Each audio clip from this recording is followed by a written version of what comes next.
And we're live. Awesome. Welcome to the ASP.NET Community Stand-Up.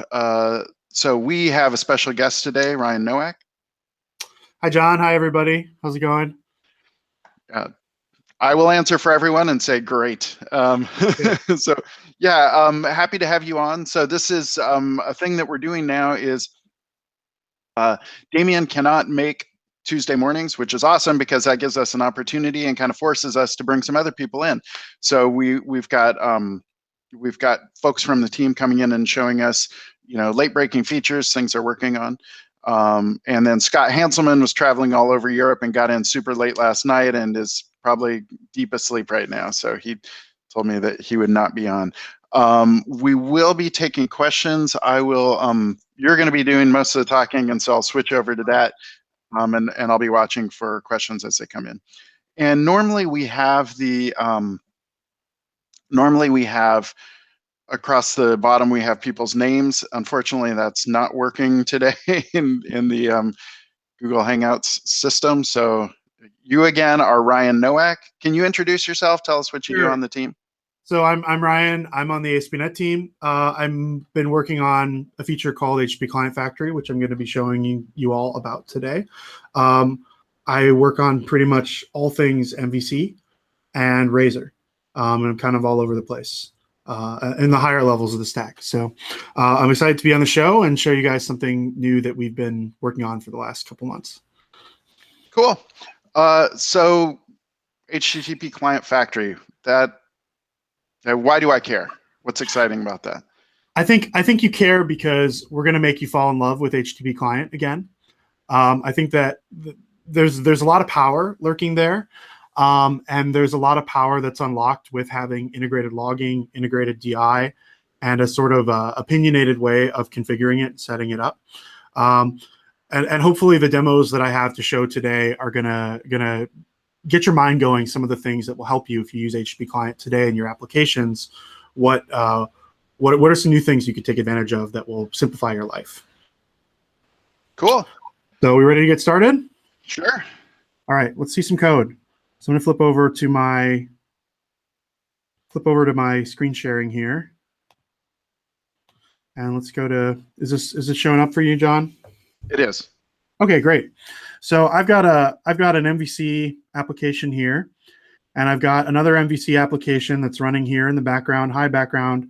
We'll just ignore this. This is kind of a test. This is kind of a test server for all the things I'm doing. Since we're doing HTTP, we have to have something to do HTTP2. And so let's dive into a quick sort of hello world example here. So this is in startup of an ASP.NET application. So we're just going to add HTTP client on service collection. And so what we're doing here is we're defining a named client. The name is example, and it's going to do some stuff to the service collection. It's going to put some things in the service collection. And then I want to show a controller that's going to have the more interesting bit of code for all these demos. And I just have a bunch of methods here. And if you've used HTTP client before, this shouldn't look too different for you. The only thing that's different for you, that's going to be different if you use this before, is we're injecting this new type, HttpClientFactory, into the constructor.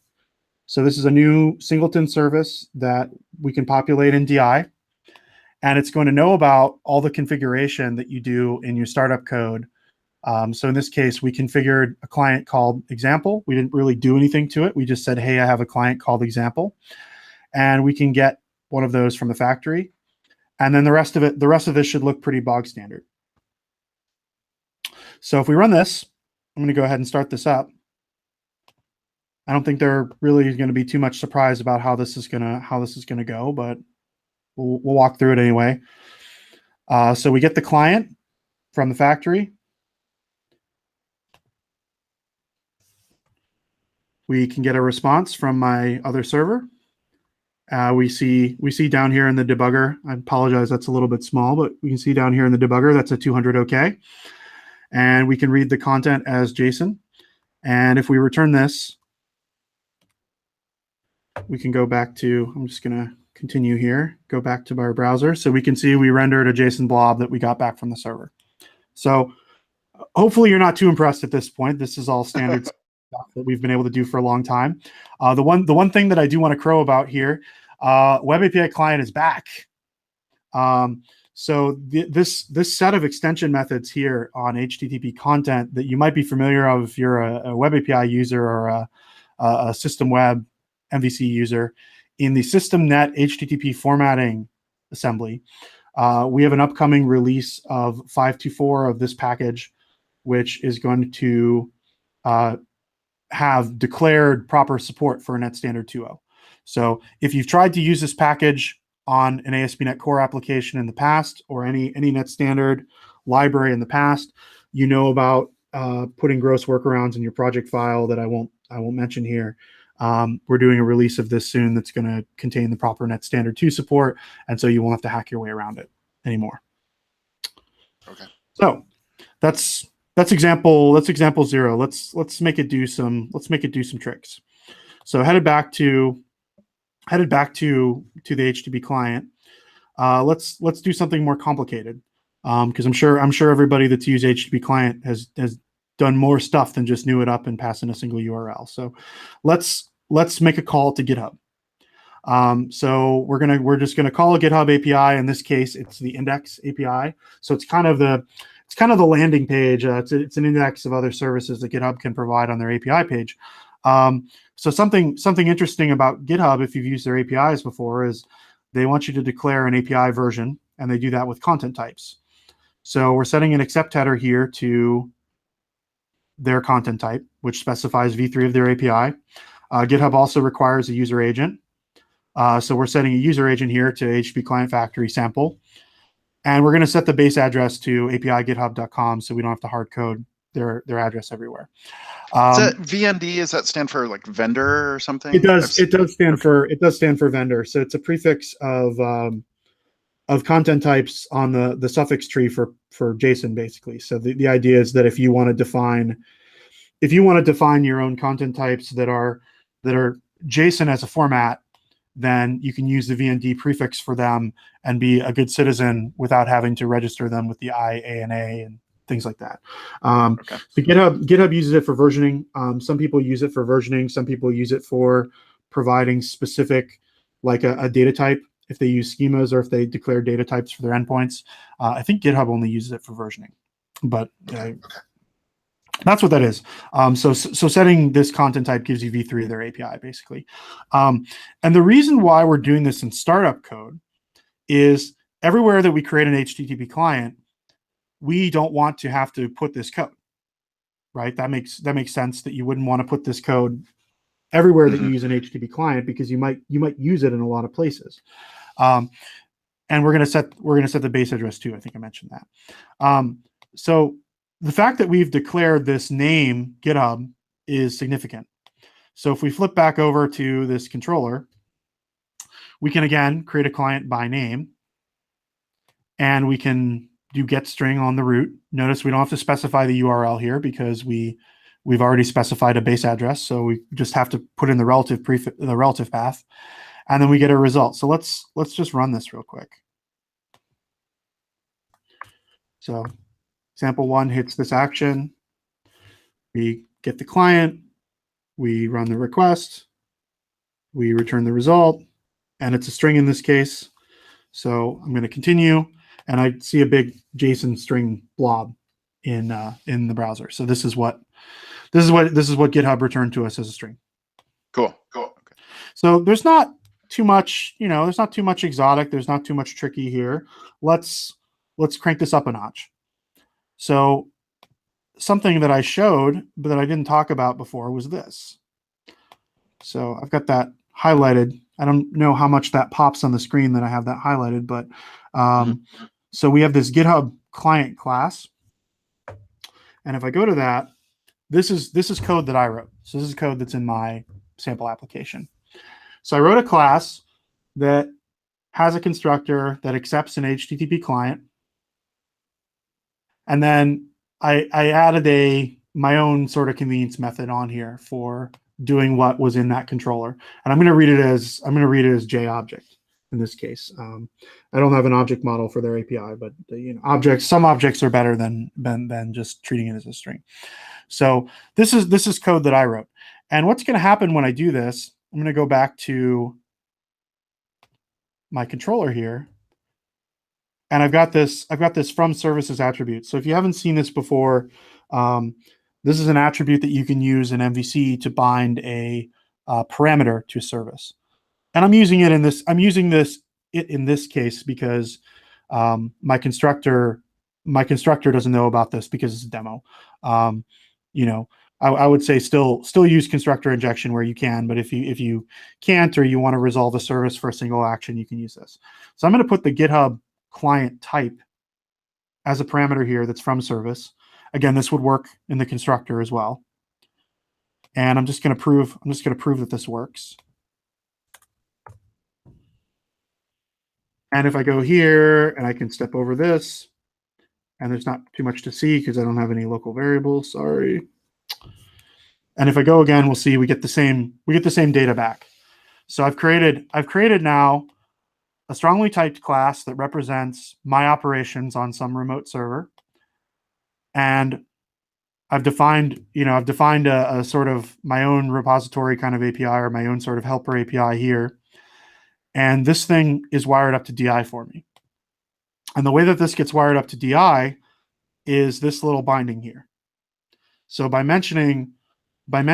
defining a class that's specific to this named client and this configuration, I can now take that magic string out of all my code because I'm using a DI-friendly pattern. And you can put as much or as little code here as you want. If you don't care about this, but you want to use this pattern because you want to be able to get clients from DI, just expose the client as a property and treat it as a handle, or put functionality here, or put virtual methods here and turn this into an abstraction for tests. We think that this kind of grew out of the desire to both have named clients and also avoid magic strings by using a DI-friendly pattern. And we think that this might have some legs. So we're interested in what you, the community, think about this. Is this good? Are there problems with it? Do you like it? Do you dislike it? Does it make sense to you? Do you feel like writing those classes is a lot of extra work, for instance? So we're really interested in your feedback about that. So we've got some questions starting to come in. I think, by the way, I think your audio might be set so that my voice is coming out of your speakers and getting a little echo.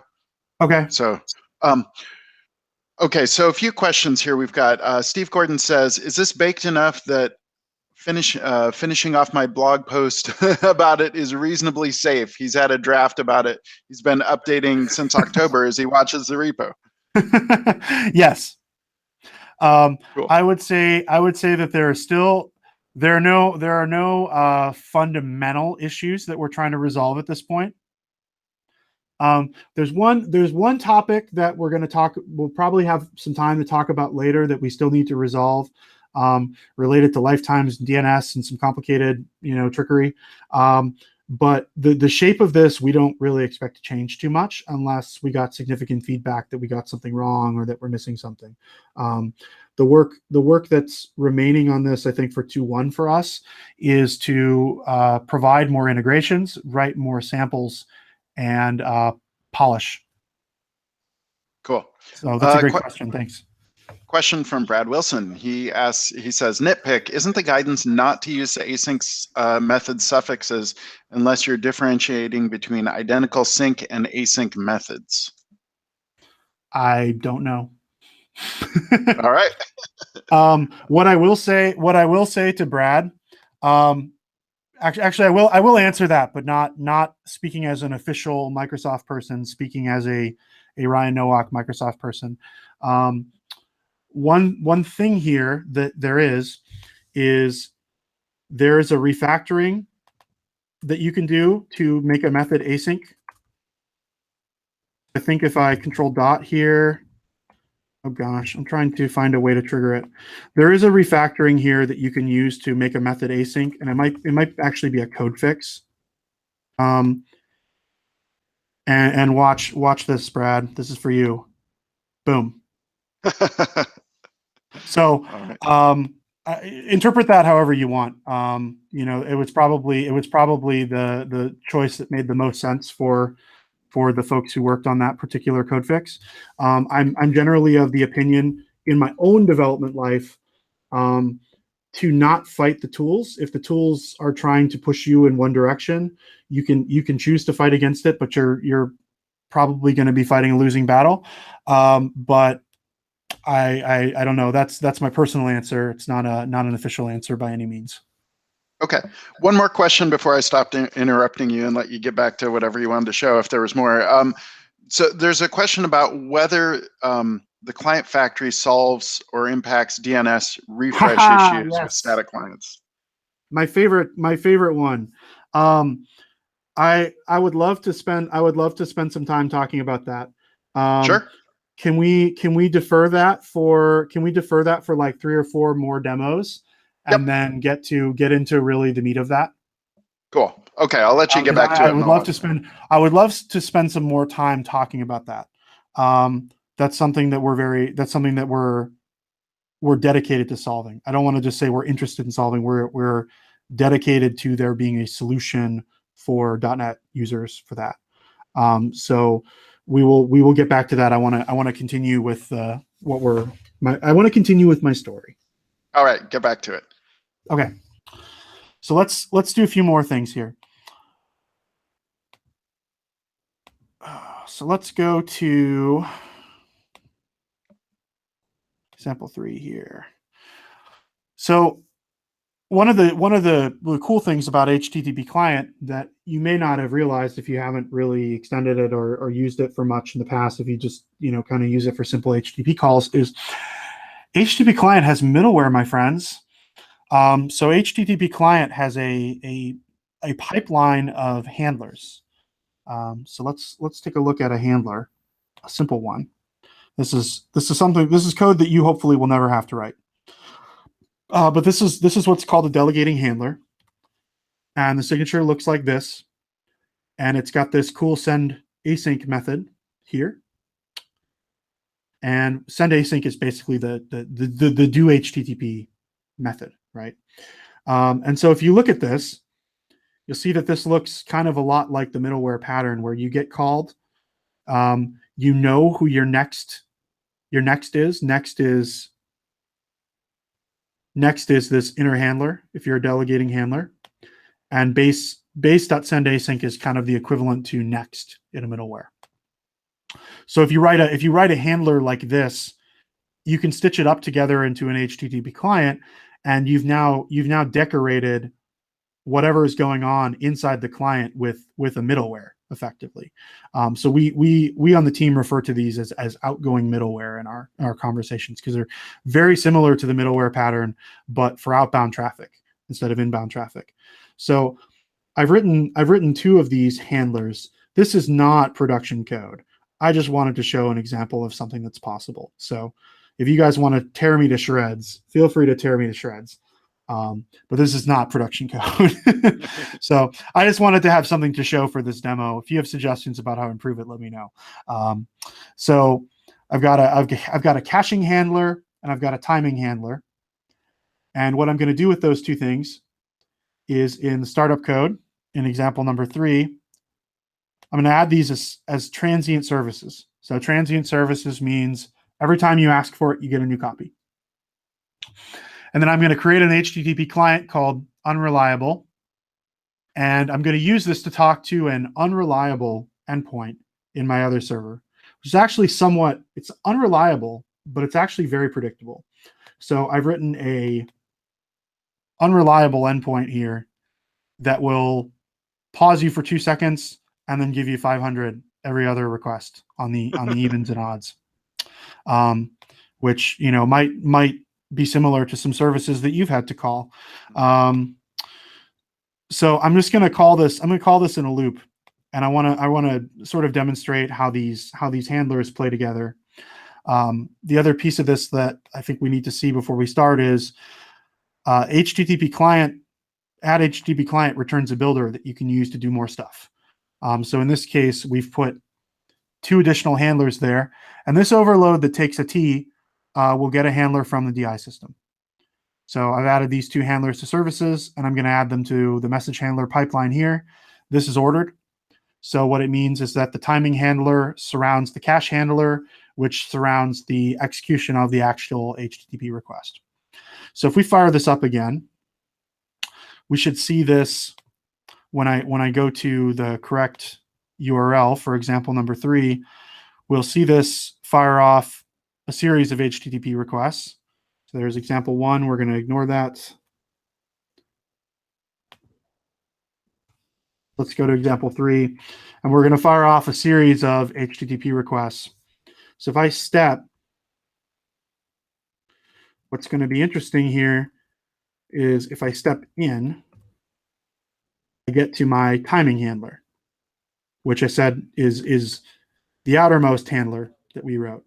So then if I step in again, I get to my cache handler. And this is just capturing the content from the last successful request and serializing it so that we can have it later. So I'm going to just step out of these 2, back up here, and you can see I've just got this loop here, just looping over these. Now, if we flip over to the log output of this, which I'm going to make it big so we can see it. This is the debug window. So you're going to see some. I'm actually going to run this one more time so we can see the you can see this without the step stuff. So you can see we've got some logging here that you get by default. We're interested. We're definitely very interested in your feedback about the logging that we provide by default and how useful it is to you, and what's the sweet spot for logging. I think that this will take some iteration to get right, and it's possible that we may not get it right for everybody. So we're interested in opinions from a broad array of sources about what you think would be best. So you can see a couple things that are interesting here. So we were using this systemnet HTTP unreliable logging source. So our logging that we provide by default is going to have the name of your named client in it so that you can configure different levels per client. So you can adjust the logging verbosity as necessary for each client. And this is the start of a flow. So we log saying, hey, I'm starting this request, and you can see the URL. And then we get inside the timing handler, and the timing handler says request started. Then we get down to the client handler. So we have logging at both ends of the pipeline here, and they're both on by default at the information level. So we're interested in your thoughts on this. And the reason why that is that handlers can and will change the request as it progresses through the pipeline. So I'm not logging headers in this case. But what you would see if I turn that on is, or I'm not changing any headers in this case. But if I used a handler to say add those headers, you could see them change between the outside and the inside of the pipeline. Or if I used if I'm doing more of a microservices kind of thing, or if I'm using service discovery, you could see a handler that did service discovery and resolved a logical URL to a actual URL. Or if I'm using a handler that does authentication for me, you could see a handler that attaches an authorized header to the request. So we think that the kinds of handlers that people write are really going to grow up. Some of these things already exist, by the way. And so we think that there's probably some value in treating these as two separate inputs or two separate data points. So let us know what you think about that. Let us know if this is too loud or too quiet. So then you can see we step through the client handler. We see the request went out. We see that it came back after about 2 seconds, and it was an internal server error. Then we get into the cache handler. The cache handler says, oh no, it was a failure. I'm using my cached response. And then the timing handler says, hey, by the way, this whole process took about 28 milliseconds. And then we get back out to the top level, and this says, okay, this took a few more milliseconds. Debug write line is slow. So, and you can see also at the end, by the way, that it turned into an OK. So these kind of things like, yeah, the actual response was an internal server error, and the response that the application saw was an OK. Those kinds of things can be interesting when you're talking about like system handlers that do retries, or handlers that cache data to try and avoid fragility, or those kinds of things. So we think it's going to be interesting as people build more interesting, complicated stuff. And we want to know what you think about it. A few questions or thoughts as you're saying this. One is, it seems like, since due to the way you've got it factored and the way you can inject everything and all that, that people could build these as NuGet packages, right? And I Absolutely. could, okay, so somebody could create the whatever logging or the service discovery or whatever delegating handler, with a Absolutely. cooler sounding name. I want to pinpoint logging and say that I hope you don't have to. I hope that you don't have to. If we're not providing the logging experience in a way that is like suitable for your needs, I'm really want to know what we can change to make it a good fit. But lots of these other things, I think the community is going to do a better job filling those out than we ever could. And building, like going back earlier to like creating specific clients even, right? I could create a client type. Yeah, exactly. And the nice thing about this, you're doing a great job setting me up for all my other demos that I have to show here. The great thing about this is that because HTTPClient is already part of the BCL, and it's already been around for a long time, it integrates with lots of other stuff. So speaking about people building strongly typed clients, there's this great library called Refit. Have you heard of that, John? I have, yeah. You've heard of Refit. So for anybody on the stream that hasn't heard of Refit, it's really cool. You should check it out. I think it's GitHub. That's another Paul Betts thing, isn't it? Yeah, it is a Paul Betts project. So Refit is awesome. I'm using it for something really stupid simple in here, but it can do lots of cool stuff. So I've got my iHello client, and the way Refit works, shout me down if I'm lying about any of this, by the way, if you know Refit better than I do. But the way Refit works is you write an interface, you attribute that interface with relative URLs, with parameters, with all kinds of metadata, and the Refit library will generate a client for you. And I believe they do it at build time, but I might be wrong about that. Don't quote me about that. Ask the authors. The Refit library will generate client code for you, and that will do the HTTP. So that's cool, right? Like that's the power of types and of .NET and of MS Build and all these things working together. So to use this, I just create this iHello client, which I just showed, and I can use all the stuff that you've seen so far with the logging that I just showed with Refit. Because if everybody agrees that they're going to interoperate with HttpClient, then a whole lot of stuff is possible here. So you can see I've added this hello client. I've set the base address just to prove that I can do something to it, and I've added the typed client. And this is a method that I haven't introduced yet. It does something very similar to this. So adding the typed client here inside add HTTPClient is a shortcut for this add typed client with no args. So think of those two as the same. And the reason why I'm not using the no args version is because I need to pass args. So this has got an implied iHello client here, by the way. So I'm passing in a func. If we go look at what add type client looks like, there are a couple flavors of this. So there's the no arg flavor, which you've seen. There's a flavor that is T client, T implementation. So if your implementation is different than your client, we'll instantiate your implementation, and then we'll by passing it an HTTP client instance. So that's another way that you can create typed clients if your client interface and your implementation code are different. Or you can give us a func. You can give us a func that creates a client given an HTTP client, or you can give us a func that creates your typed client given an HTTP client and the services. So there's a lot of ways that you can do this.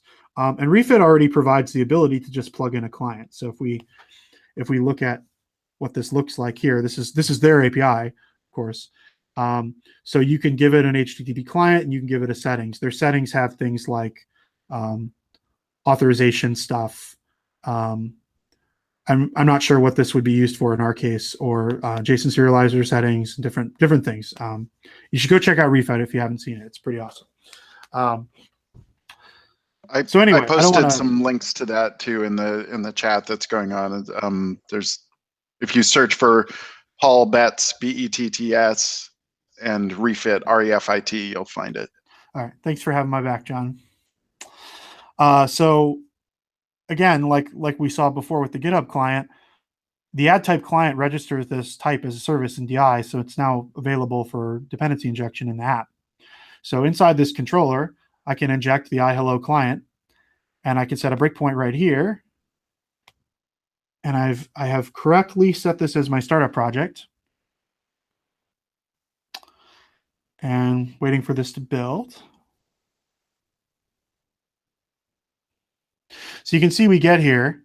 And if we look at this, you can see that this is in the type of this, and I realize that's small, I apologize, is the type of this is auto-generated iHello client. So it's the generated code that Refit has created.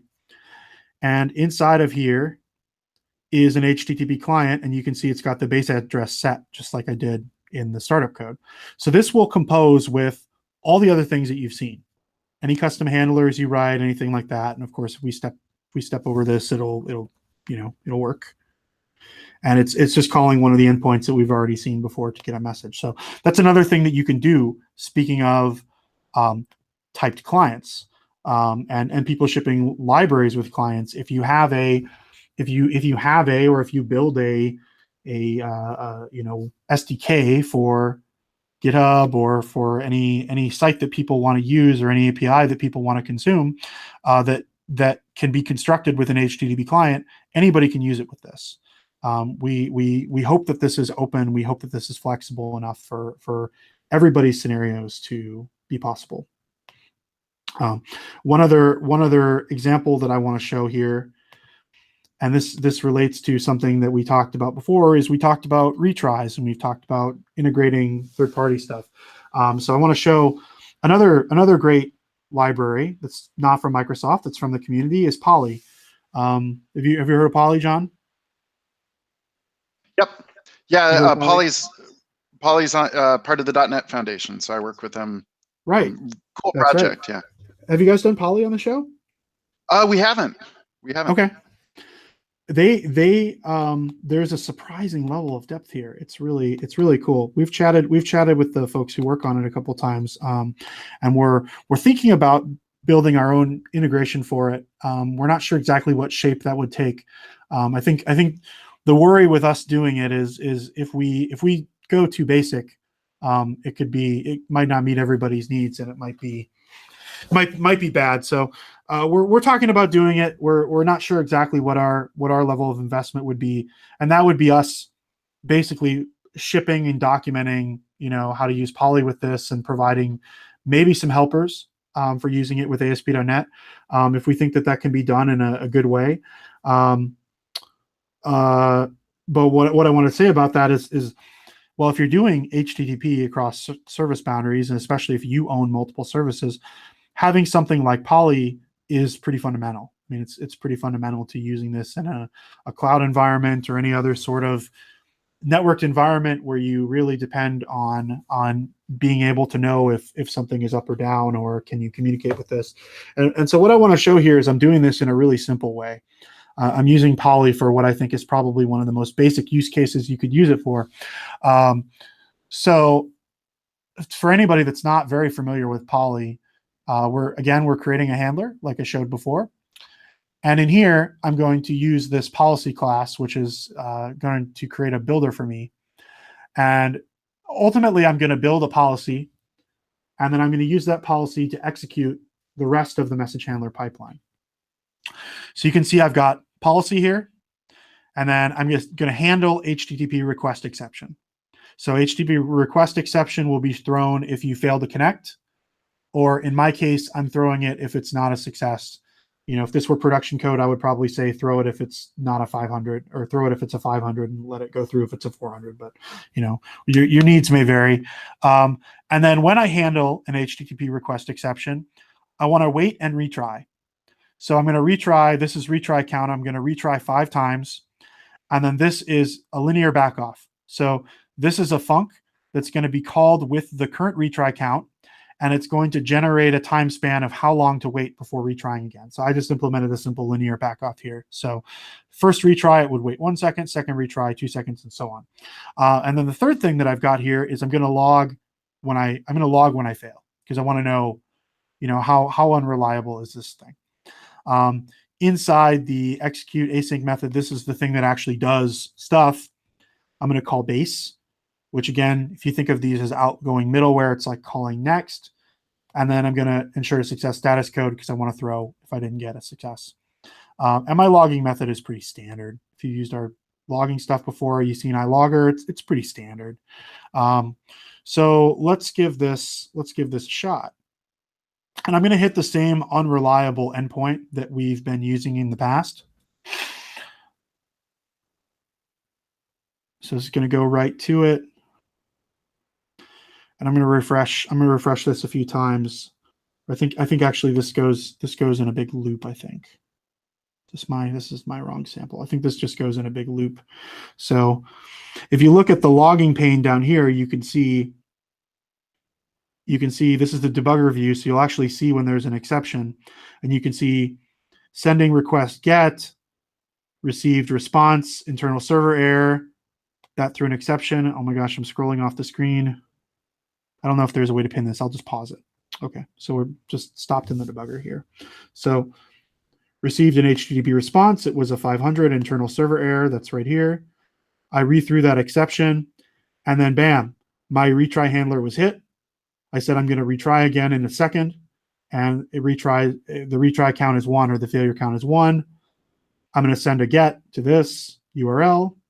I get a response in 9 milliseconds, and it was okay.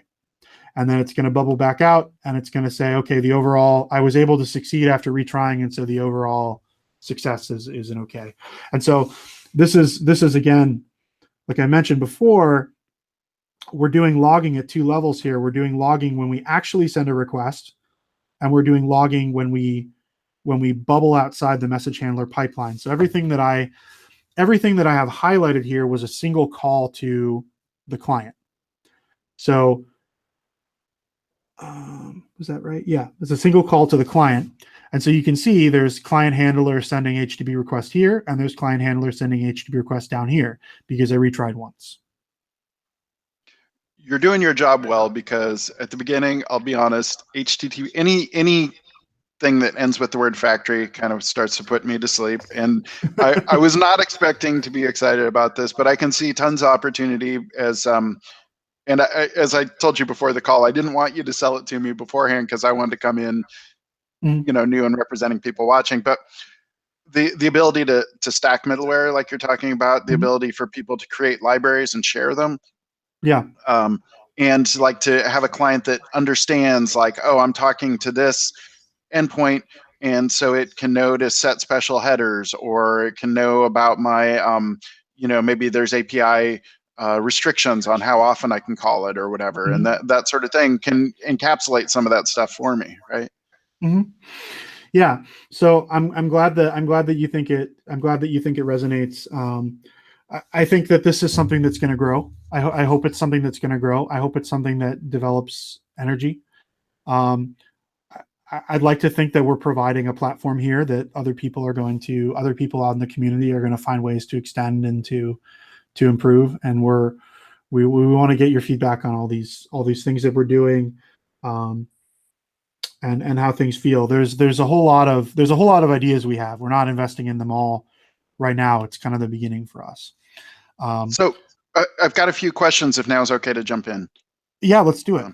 Okay, so David Driscoll asked if it's available outside of ASP.NET Core context.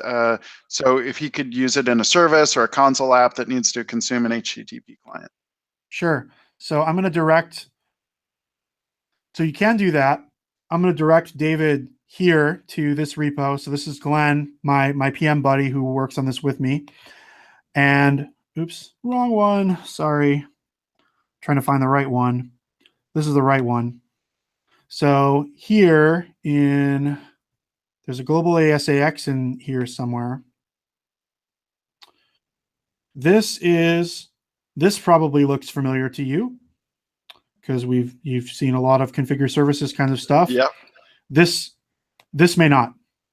So this is a web forms application that's going to create a DI container inside of the application start method and make the service provider available as a static in ASP.NET. So you can take this and go wherever you want with this. If you have a long lived console application, just throw these 3 or 4 lines of startup code in the beginning of it, and there you go. So we want this to be for everybody. We think that everybody can use it. If you think that you can't use it and you want to, let us know. Let us know what you're doing. And why it doesn't work for you. We think that everybody can use this, provided that you can do net standard. This is net standard 2.0, and we intend to keep it that way. What else? Let me see. Well, so another question I had was how people should interact with you. You've been saying you'd like to hear how people's feedback and what's working and stuff. Is there a repo or something you'd like, or how would you like to take feedback on that? Sure. So the best way to give us feedback is ASP.NET HttpClientFactory right here. So feel free to create an issue and tell us your thoughts. Cool. Okay. And I think you've said there have been questions on this. This is 2.1 bits, right? So in order to, yes. How do I get this set up? Like, because it's difficult to get running at this point. It is a little painful to get running at this point. We're working on getting together the first preview of 2.1. I don't have any dates that I can share about that other than to say that we're nearing the end. So if you want to get started with this, you can go to, if you want to try this, it's probably the way to think about it. You can go to .NET CLI homepage, and you can grab an installer for the latest available nightly of the CLI. You can use the installer or the zip, whichever you prefer. The zip it contains .NET.exe. Oops. So you can throw that on your machine, and then you'll have the shared framework installed. So the shared framework is kind of like the ASP.NET All package, and it's included in ASP.NET All. If you're not building a web application, or you're not sort of on the ASP.NET train, you can just grab the latest nightlies if you want to, if you need to try this out before the preview. So if you go to .net.myget.org, there's this ASP.NET CI feed. If you haven't used our nightlies before, or ASP.NET Dev feed, and I'll send this to you. Sure, I'll put it in the notes kind of on the show. To try and remember which of the 10,000 feeds this is. So this is our feed. This is our feed where our nightly builds go, and you can grab this and stick this in your NuGet config. Either of these URLs. And then you should be able to get access to the latest nightlies of this by using a 2.1.0 version. And you can browse that feed to see what builds are available. The package for this is HttpClientFactory. Oh, this is not the right project. Oh my gosh. The package for HttpClientFactory is Microsoft Extensions HTTP. Okay. So that's the package name you need to be on the lookout for. Okay. So we did have someone reminding us that I need to ask you that question about the reused HTTP client. Great. Let's get into lifetime issues of HTTP client, one of our favorite topics. So I'm going to provide a little bit of background. I realize the people asking the question, you guys already know why you care. I want to make everybody care. So HTTP client, how many of them should you have? That's a really hard question to answer, actually. So a couple classical problems that exist with HTTP client that we're working on getting to the bottom of, and I'm going to flip back to my webcam so you know who I am. So a couple sort of classical problems with HTTP client that we're trying to get to the bottom of is, if you create too many HTTP clients, you have two problems. One, it's inefficient because each one will have its own connection pool for the remote server. So that means that you pay the cost of reconnecting to the server for every client you create, which is not good, right? It slows you down. The other bigger problem that you have with HTTP client, if you create a lot of them, is you can run into socket exhaustion. So socket exhaustion means that you've basically used up too many sockets too fast. So Windows and Linux and all operating systems basically have a limit of how many sockets you can have open, which you wouldn't think would be a problem because when the client goes away, the socket would go away. But it's not actually that simple. TCP sockets that get used have to sit around in an idle state for, I think in Windows, it might be 5 seconds by default, due to some stuff in the TCP spec. So if you read about like socket state wait, go Google it if you want to know the details. But know that every time you use a socket, it can't truly go away until about 5 seconds after you're done using it and about 5 seconds after you close it, which is unfortunate if you want to create a lot of HTTP clients, because you can very quickly hit the handle limit, and you can very quickly, if you have a high throughput service, end up with a lot of sockets sitting there in the wait state. So one choice that you might choose to make instead is to say, okay, so instead of creating a lot of HTTP clients, HTTP client is mutable, but it is thread safe as long as you're not mutating it. Therefore, I will create one, and I'll put one in my service container, or I'll create one in Startup and put it in a static, and then I'll use a single instance for the whole application. And I will avoid the problem with socket exhaustion because I'll only ever have one. There'll be one connection pool, small number of connections. That'll be fine.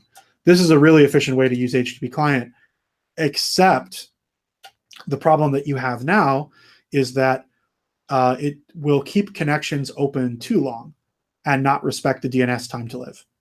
So the situation that you'll find yourself in now is that your connections will never get DNS updates.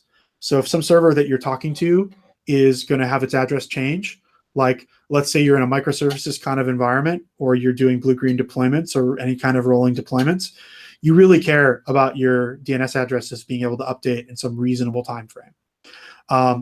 And so as people move towards more componentized services and sort of go down that spectrum of more active deployment, more active service changes, the problem that you run into really quickly is that, like, okay, I need my DNS update time to be 5 minutes. I need my DNS update time to be 30 seconds. I need the time to live on my DNS to be really low because that server might be pulled out from underneath me and I can't just keep talking to that IP after it's gone.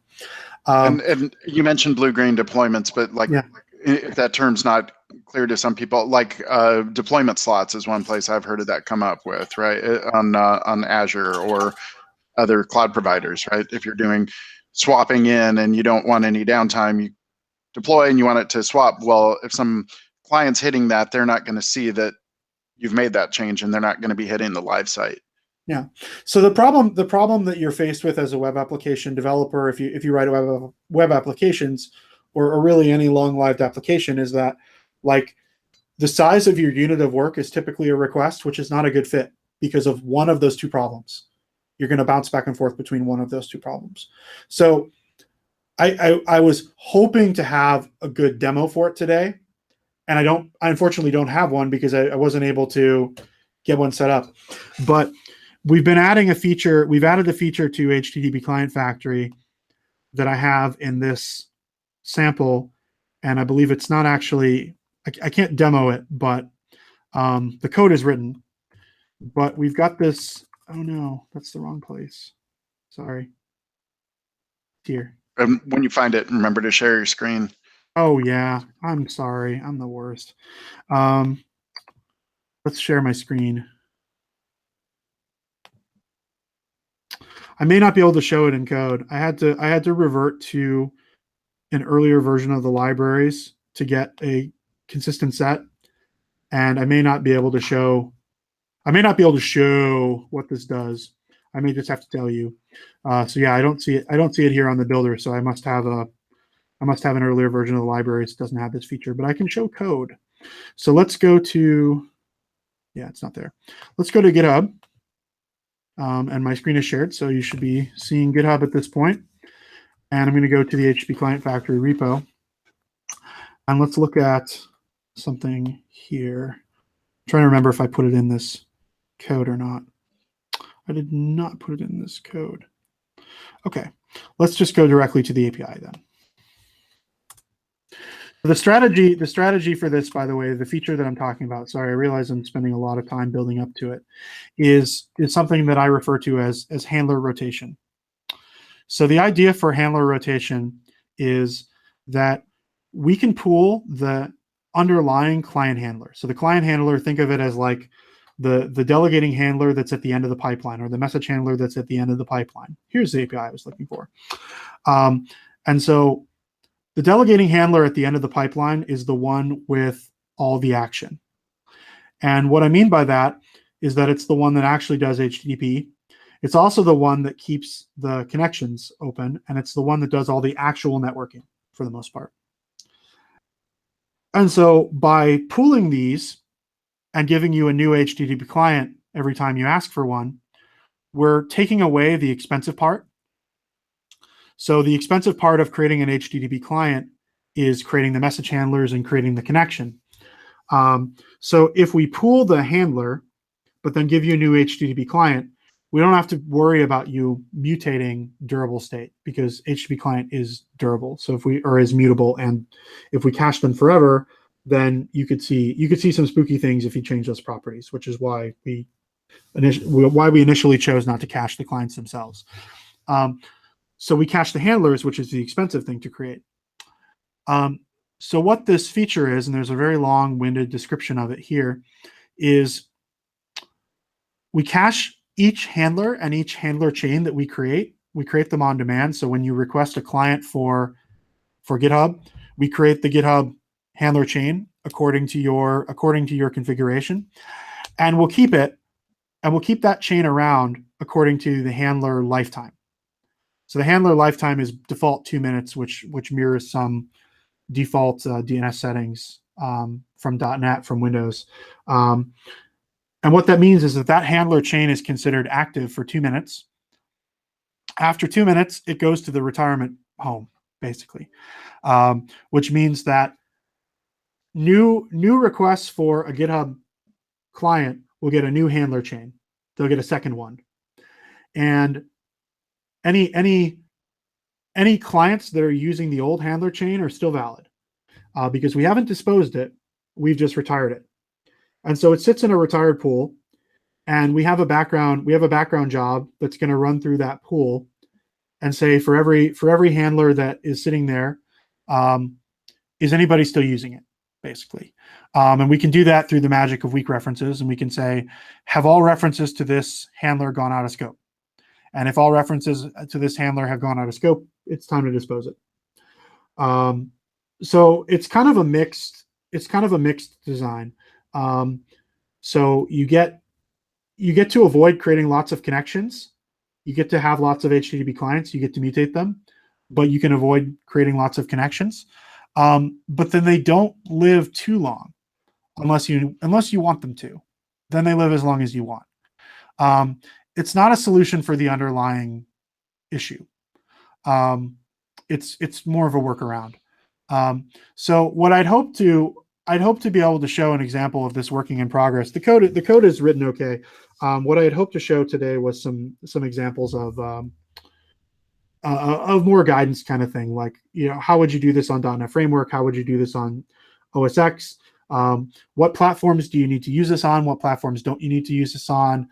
Because there's been lots of discussions about Service Point Manager on Windows, and does using Service Point Manager configuration solve this for you if you're on desktop, but it doesn't solve it for you on core. So what I'd hope to get through was sort of the guidance around using this.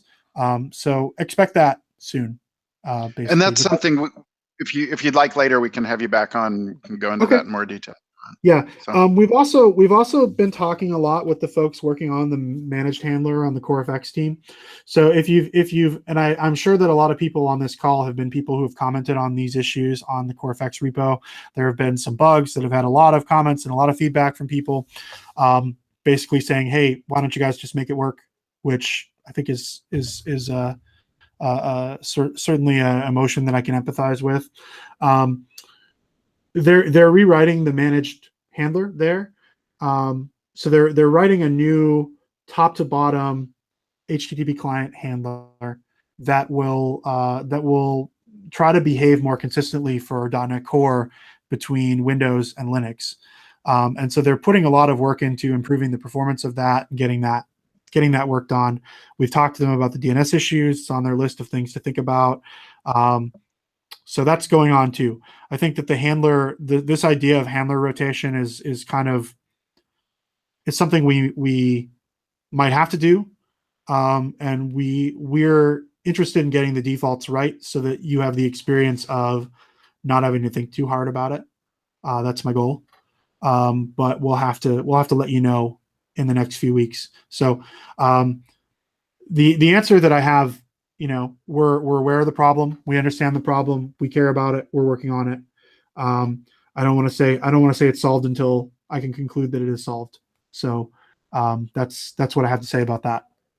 But the general approach you're making, where people can configure, like it has some good defaults, you have a good system in place, and then you can override it as you need to. That seems like as a developer, that's something I'd want.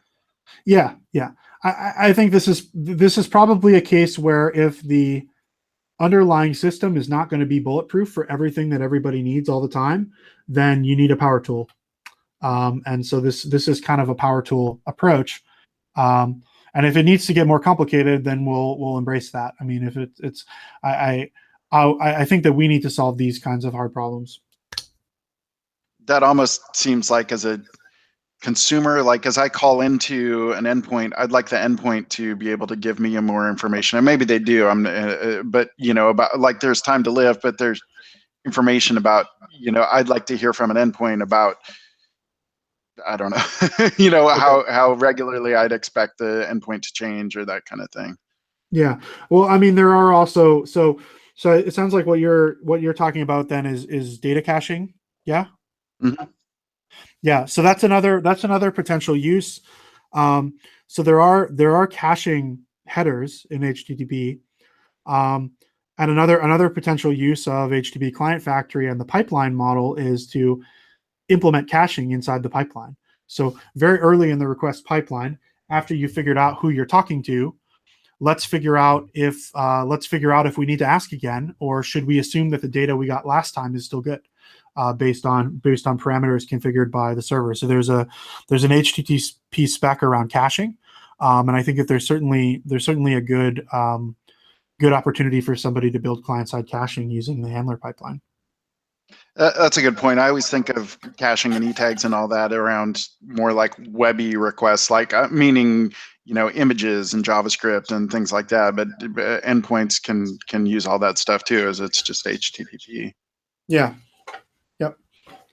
All right. Well, we're at about an hour. We should probably wrap up here. Okay. There's been some good discussion. Glenn's been on the chat, and there's some good kind of discussion going on there, and it's all over my head. So I don't see anything specific to call out. So as you pointed out there, that repo, and can you show the repo? Oh goodness. Okay. Yeah. Oh, did you just stop? I just unscreen shared as you said that. Okay, yeah. That's fine. I'll have that in the notes, the show notes for this. So okay. And as people are watching too, any additional so show related stuff that we mentioned at the beginning of the show, I'll kind of recap here for people that joined later. So for our early shows on Tuesday, so alternating weeks, Damien can't make those, and actually that's kind of a good opportunity to bring people like Ryan in today from the dev team and show off, kind of early stuff as it's being worked on. And so if you've got ideas, things you'd like to see more about, specific demos or features or things, let us know. We'll be happy to line those up. Also, I didn't have any community links for this week. There are some great ones. I had 8 or 10 of them, and I honestly didn't get time to read them in enough detail to do them justice. So we'll have those on next week. So still love community, just I'm not talking about it today. All right. Well, so I guess let's wrap up there. Thanks a lot, Ryan. Yeah. All right. Thanks a lot, John. So, Damien didn't give you a chance to show you the dramatic zoom out. There's actually a dramatic zoom out feature. Okay. So I'm going to lock on your screen. Oh, you did. Okay, there it is. Yeah. Look, zoom in one more time, and we'll do it in a more dramatic fashion. Okay. So Damien spent 30 seconds with me showing me how all this stuff works. Yeah, exactly. Oh, good. Okay. So then at this point, usually Scott Hanselman sings a song about dramatic zoom out. It's so dramatic. And then we'll zoom out. So here we go. Dramatic zoom out. It's so dramatic. And wait, and then you zoom out. I'm pressing the button. There we go. Okay. There it is. Hooray. Okay.